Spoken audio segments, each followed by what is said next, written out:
আমাদের সপ্তর্ষি sir English পড়াবেন। তো স্যার কিভাবে পড়াবেন তোমাদের, চলো স্যারের মুখ থেকে শুনে নেওয়া যাক।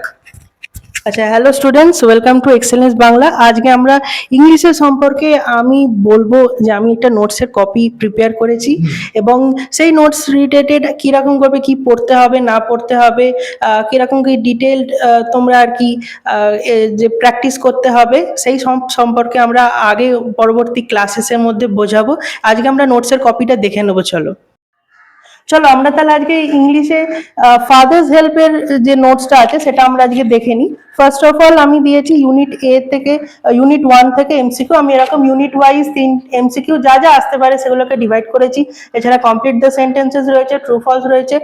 ইউনিট 1 থেকে তোমরা দেখতেই পাচ্ছ ছবিতে যা যা আর কি পসিবল এমসিকিউজ রয়েছে সেগুলো আমরা এখানে দিয়ে দিয়েছি। ইউনিট 2 থেকেও যা যা পসিবল এমসিকিউ আছে সেগুলো দিয়েছি। ইউনিট 3 থেকে যা যা পসিবল এমসিকিউ আছে সমস্ত কিছু ইংলিশের নোটসের মধ্যে ইনক্লুডেড করা আছে।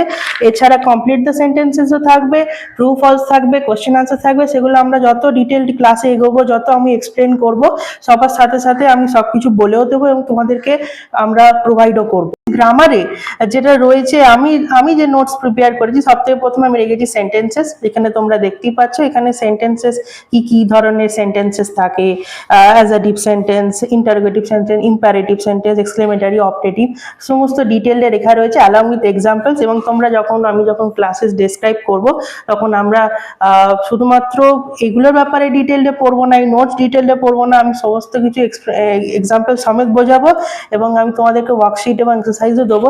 এছাড়া তোমরা এখানে আর্টিকেলস, প্রিপোজিশনস এর নোটস আমার রয়েছে দেখতে পাচ্ছ, ভয়েস চেঞ্জ রয়েছে, ডু অ্যাজ ডাইরেক্টেড রয়েছে, ইনফিনিটিভ রয়েছে, জেরান্ড রয়েছে, ফ্রেজাল ভার্বস আমি যেগুলো করার হবে আমি লিস্ট আমরা দিয়ে দেবো এবং কোনটা লিস্ট কিরকম করে কি প্রিপেয়ার করবে, কি আসতে পারে, সাজেশন সমস্ত কিছু বলবো।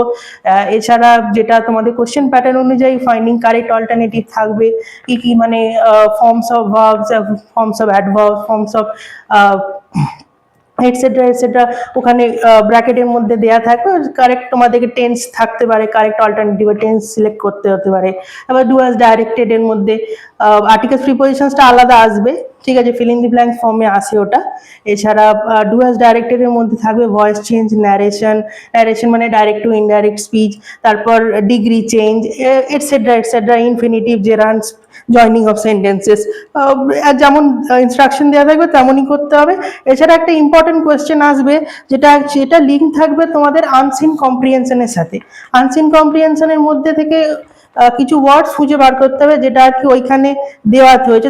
কিছু ওয়ার্ডস হতে পারে, কিছু ফ্রেজেস দেওয়া থাকবে যেটা আমরা যখন আনসিন কম্প্রিহেনশন এক্সপ্লেন করবো। এই জিনিসটা আগে আনসিন কম্প্রিহেনশনের মধ্যে ছিল, কিন্তু এই ফাইন্ডিং সিমিলার ওয়ার্ডস, সিমিলার মিনিং ওয়ার্ডস যেগুলো থাকবে সেগুলো রয়েছে গ্রামার পোর্শন এবং এটা 8 মার্কস ক্যারি করে এবং এটা খুবই ইম্পর্টেন্ট হবে। এছাড়া গ্রামারের মধ্যে আমাদের ক্লাসেস তো অবশ্যই তোমাদেরকে ক্লাসেস অ্যাটেন্ড করতে হবে, উইথ এক্সাম্পল সবকিছু বুঝতে হবে, রুলস মাথায় রাখতে হবে। এছাড়া ডেলি 1 থেকে 2 ঘন্টা তোমাদেরকে কিন্তু গ্রামার প্র্যাকটিস করতে হবে। আমরা সমস্ত এক্সারসাইজ ওয়ার্কশিট দেবো। Time to time grammar practice না করলে সিলি মিস্টেক্স হবে এবং মার্কস পাওয়ার যে 90-তে 90 ইংলিশ খুব স্কোরিং সাবজেক্ট কেন বলা হচ্ছে এবং সেই জন্য এই গ্রামার পোর্শনটা তোমাদেরকে খুব ভালো করে সলভ করতে হবে। তাই জন্য এটাতে যদি তোমরা ভুল করো তাহলে অনেকটা মার্কস আর কি কমে যেতে পারে, ডিডাক্ট হতে পারে। কম্প্রিহেনশন পোর্শন থেকে আমার মনে হয় না যে তোমরা মার্কস অতটা লুজ করবে, কিন্তু গ্রামার পোর্শনটা তোমাদেরকে খুব সাবধানে আর কি করতে হবে। এর জন্য খুব রেগুলার এবং ডিসিপ্লিন প্র্যাকটিসের দরকার তোমাদের পড়বে।